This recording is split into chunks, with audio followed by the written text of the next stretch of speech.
The wisdom of God has 8 characteristics. We have looked at 2 characteristics. God's wisdom brings purity, and God's wisdom brings peace. On Answers for Living today, we're going to look at a few other characteristics.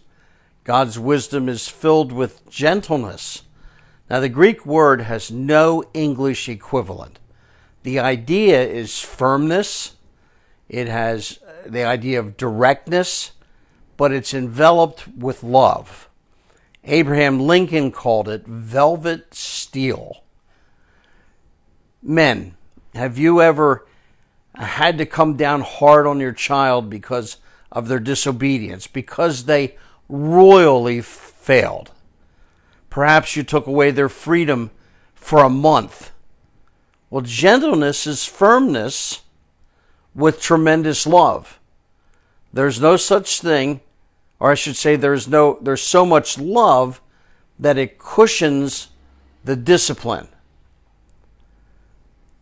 Wisdom also comes with reasonableness. Godly wisdom is always willing to listen, to think, to pray, and then to obey God's leading. It is a willingness to yield to godly persuasion. Wisdom that comes from God is not stubborn, not hard-headed. It's easy to live with and work with. It's teachable. A person that's filled with God's wisdom has convictions and knows why, but they're willing to listen intently to you. But they are not spineless.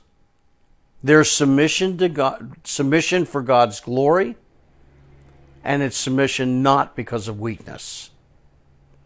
A person that's filled with God's wisdom is also full of mercy and good fruit. In other words, they're controlled by mercy, and they live their lives to better other people's lives. I like the story of the Good Samaritan. He didn't help the beaten man for personal gain. He did it with no thought of repayment. He was controlled by mercy. It is a life of giving and seed planting and watering of the seed.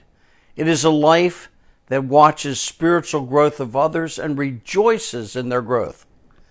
When we take advantage of the opportunity that God gives us to reach out to others, let me tell you this, there'll be no boredom in your spiritual life. God's wisdom is gentle, it is merciful, and it results in good fruits.